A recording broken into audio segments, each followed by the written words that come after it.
Welcome back. Welcome to the Firebase. RedWinston here. We got a new toy. What I have today is the VFC SA58 OSW, thanks to our friends at Mancave, because they allocated me one. Any GBBR you choose, you can work with it. That's all you need to do. Out of the box, it does come with the M-lock rail. It comes with the stock. Picking it up the first time, tolerances are great.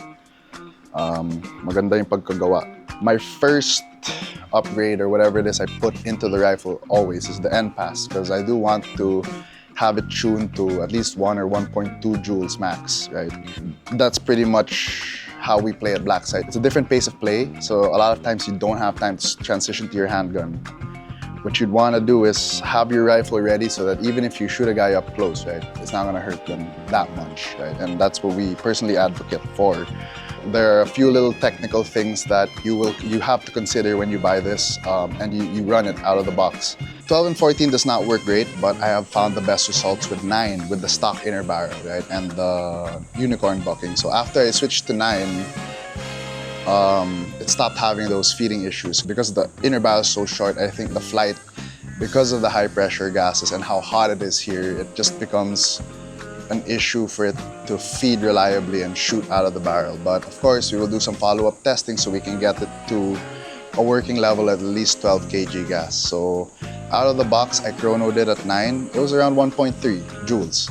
So that's very safe for CQB use, and definitely I had a better grouping while playing with it, and I was able to hit some targets really well without any misfeeds or whatsoever. So it definitely shines at 9 kg. The end pass is also set for 12 or 14 at around 1.3. So at 9, I run it at 1 joule. So still good for CQB. It hits the targets I want to hit, and definitely it is a platform that, you know, it takes a lot of dedication to run it. It's not for everyone. VFC run their M4 line, their SMG line perfectly fine for new players.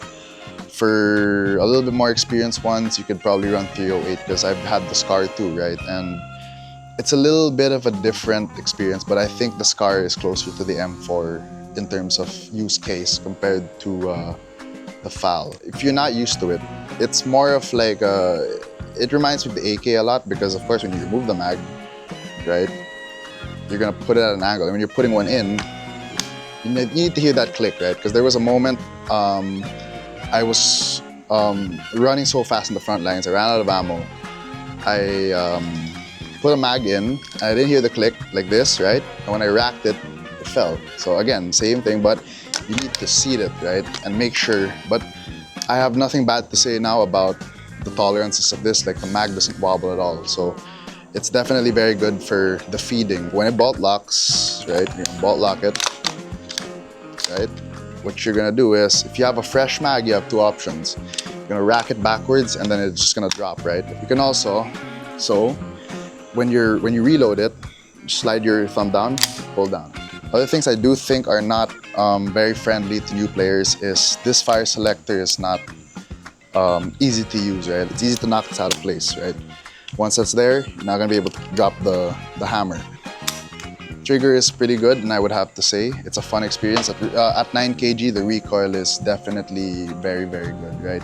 And definitely, one thing I have to say is VFC did improve the 308 mag design, right? And I do like the weight of it, but it is heavier than the SCAR mags, which I have held. And in terms of the build quality, you know, I can drop these, I can do a speed reload and just chuck them.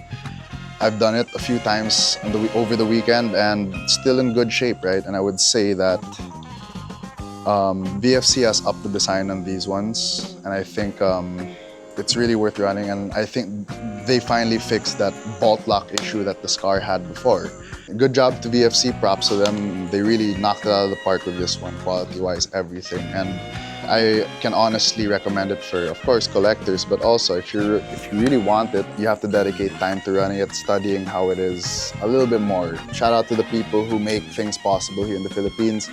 Shout out to Mancave for, you know, allocating me a unit into the recent drop. You know, the biggest thanks to Sir Aaron, Mancave, and the partners for, you know, allowing us access to these cool toys, and we wouldn't have it otherwise. So thank you for that.